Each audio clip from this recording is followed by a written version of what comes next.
Hi there, this is Mandala. This is a game, as you can see, for two players from Lookout Games, designed by Trevor Benjamin and Brett J. Gilbert. It's a tactical card game, takes about 20 minutes, and this is a how to set up, how to play, and a review. Nicely, neatly packed away, so just letting you know the best way to do that. It's a game that I've kind of touted to people. It's a bit like, I want to say Azul the Jewel. So Azul, the popular abstract strategy game. This is a game, in fact, Trevor Benjamin has brought out another game this year, or last year, it's 2020 now. And it's another sort of tactical game. But this is your player mat. This is a cloth mat or a cloth-looking mat. And what we're going to be doing is we're trying to get the best score possible, the best points possible. Slightly big for the camera for here, but it's big enough to show you what it needs to do. So mandalas. This is a mandala, and this is a mandala. It's a classic kind of religious technique whereby you're using sand to make the world, and then you destroy it, and basically it shows you that you have life, and you have way of birth, you have life, and you have death. Key parts to show you on here is we have what's called a mountain. We have fields, so this is going to be your field, that's going to be their field. You have the river. Now the river is where you're going to be scoring points. You have your river, you have their river, and you have the cup. Cup is basically going to be your scoring conditions, your points. Now everyone gets a card each. I say everyone, it's just two of you. These are the three different things you can do on your turn. So I think I might explain scoring first. Throughout the game, you're going to be getting cards, and they're going to be going down here. This artwork is by Clemens Franz, my favourite artist.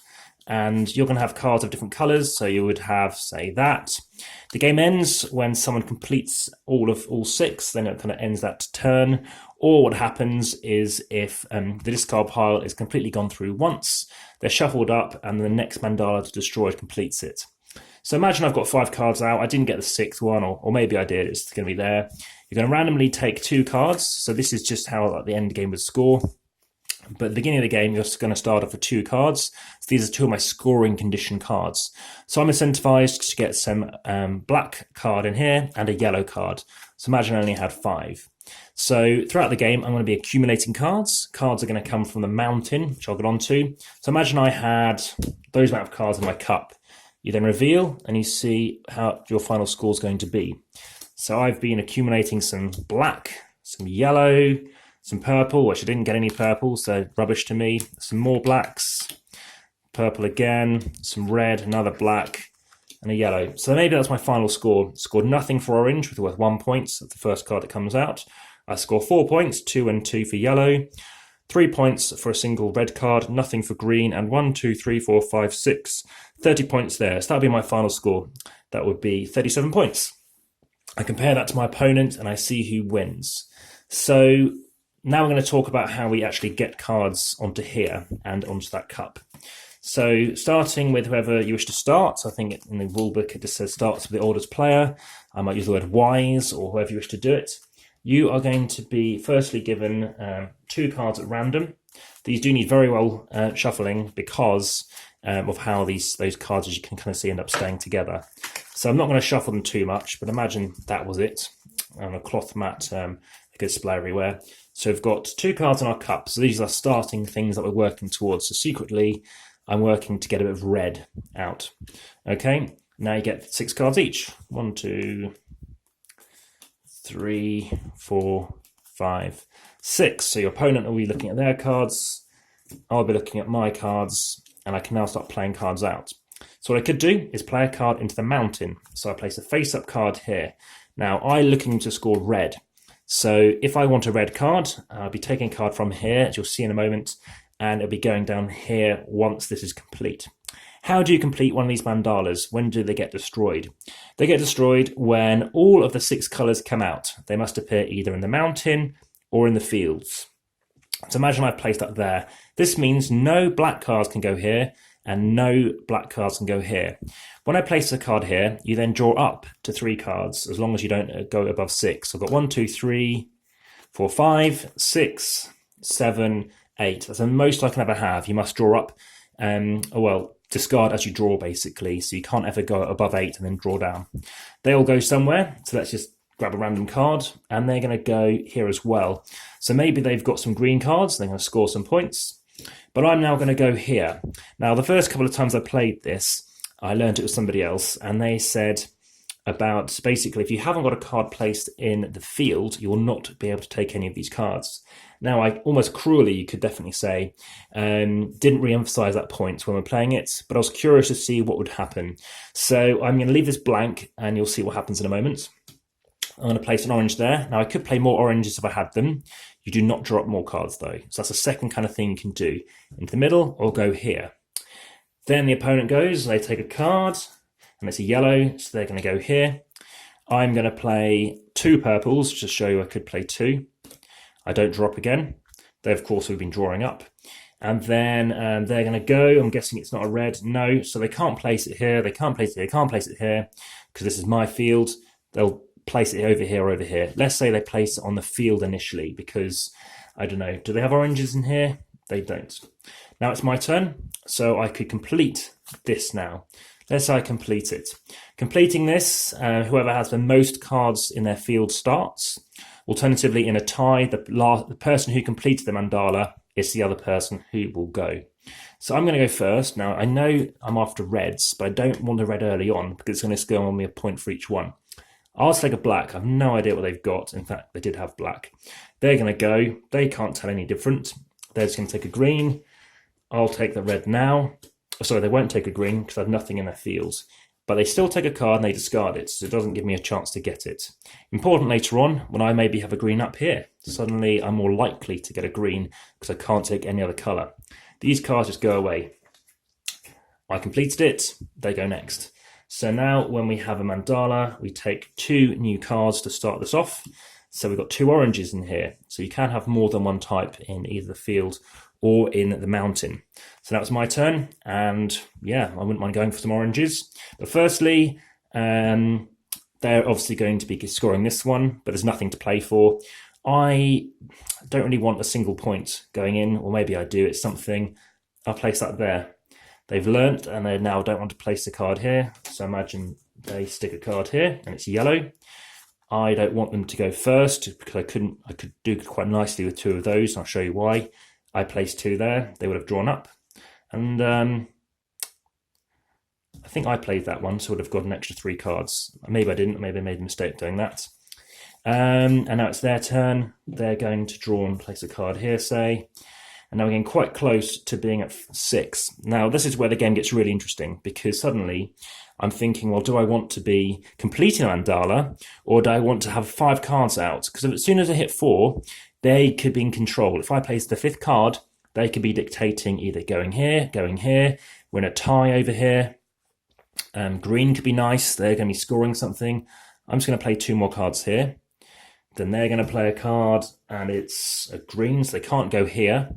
They're going to go over here. So now they're looking to get something. But we're nowhere getting near 6 cards, so I'm not going to worry about that. I'm running out of cards. Now what I can do is my third option. One option, of course, was playing to the mountain. You draw up.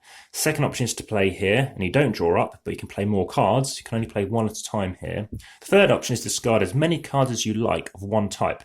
I will choose to, just as an example, discard both of those face up and draw 2 new cards. That's my turn. Now it's their turn. Now they would have drawn quite a few cards because they've been playing cards here. They are 1, 2, 3. They're going to score this. Let's say they do it. So they go here.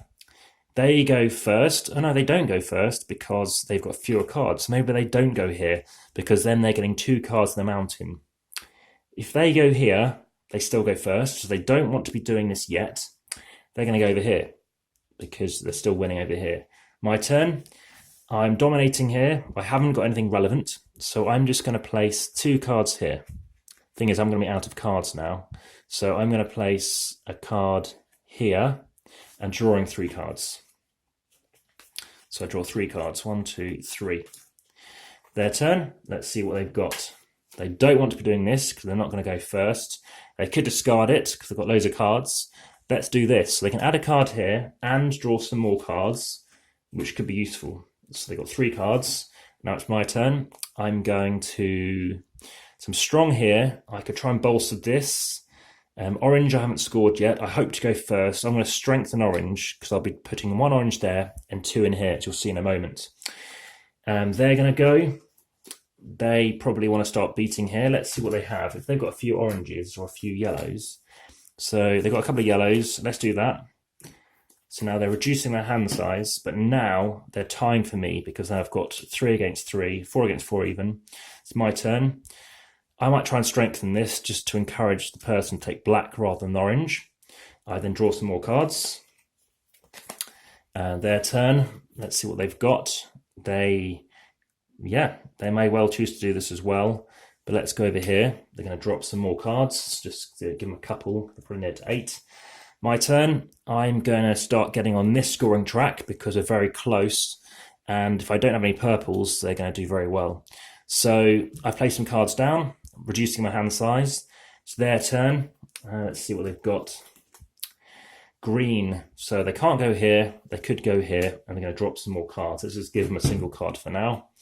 And now it's purple. So I'm already winning here. Don't want to strengthen it, but let's just stick it here. I need some more cards.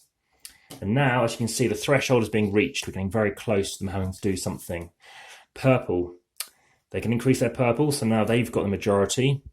And now it's my turn. I think I take the majority, but then I'll be tying and they get to go first.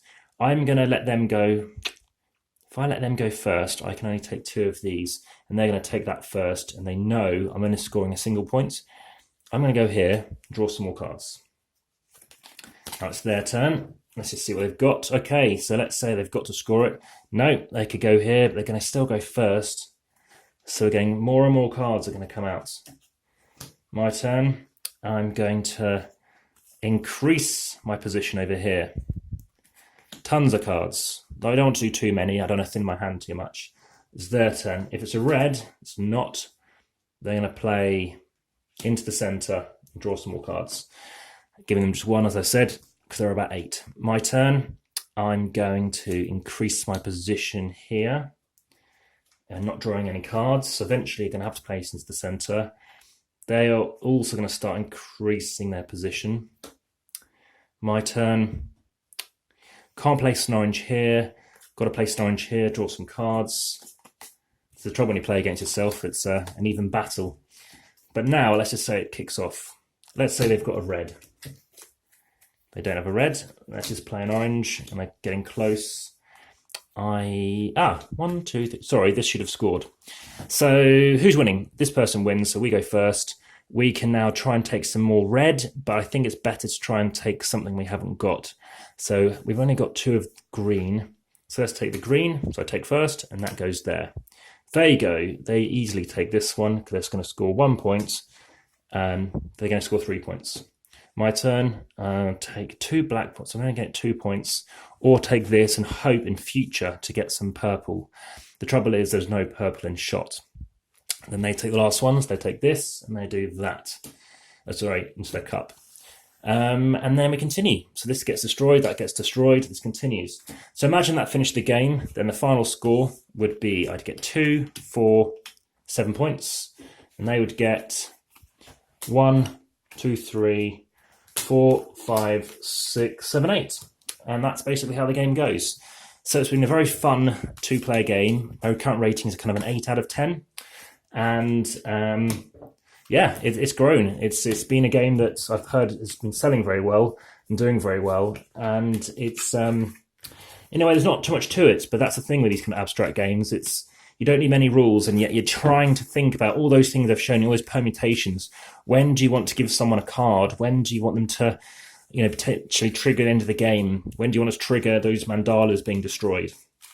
So, like I say, you just need to make sure you shuffle the cards well. But obviously it looks very beautiful, and it is very thinky in terms of how do you react, how do you think strategically. It doesn't have a massive downtime, but it's a very interesting concept and pretty effective for obviously this abstract game. So this is Mandala, and it does take, as it states, around 20 minutes.